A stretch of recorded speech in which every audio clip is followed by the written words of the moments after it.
Hello and welcome to Megawhat News. I'm Katie Scott. In the headlines today, Nokia confirms the arrival date for the N96, iPod Nano whispers, British hacker loses his extradition appeal, ITV adds a raft of new shows online, and MPs say YouTube must be censored.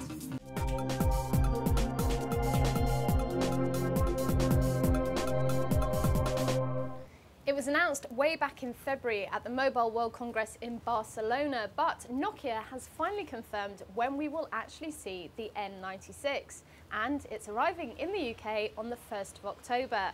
We've already had our hands on the phone, which has 16GB of memory, GPS and also a 5-megapixel camera, and our very own Stuart Miles has demoed it to camera, so why don't you check it out?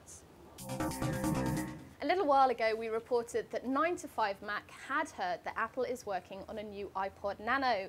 Well, we've now heard a different rumour, this time from iLounge. They say instead of a multicoloured device, what you're actually going to get is a device that looks more like the iPod Nano original, so longer and thinner. They say, in fact, it'll look more like the Microsoft Zune. And adding to this, they say that the screen will have the same aspect ratio, 1.5:1, as the iPhone and also the iPod Touch, which will mean you'll be able to turn it on its side in order to watch movies. No confirmation, of course, from Apple, but if we hear any more rumours, we'll bring them straight to you. A British hacker has lost his appeal against extradition to the United States. Gary McKinnon, who lives in North London, had appealed against an extradition order which could see him serve a life sentence in the United States. American authorities are accusing him of hacking 97 US military and NASA computers. McKinnon admits to the hacking but says he was simply looking for information about UFOs, whereas the Americans are accusing him of terrorist activities. However, the House of Lords has now thrown out McKinnon's appeal. He is now looking to take his case to the European Court of Human Rights. Inspector Morse, Kavanagh QC and Cabfile are among the many shows you can now watch on ITV.com.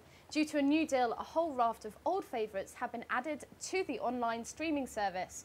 This means that you can now watch shows which show on ITV3 up to 30 days after they've aired. The Department for Culture, Media and Sport has singled out YouTube for criticism of its self-policing policy in its investigation of content online and its suitability for children. They say that the self-policing policy doesn't work, and ministers pointed to videos of crime, including horrific footage of a gang rape. YouTube maintains, however, that the website is safe for children. But the ministers have put together a recommendation for an independent body for policing online content.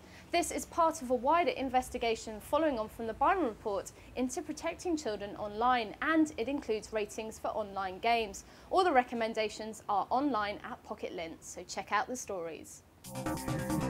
Those were today's headlines. Join us again tomorrow for the Tech Week in View. Yes, it's that point in the week already when we will give you a rundown of this week's hottest news stories and what we thought of them.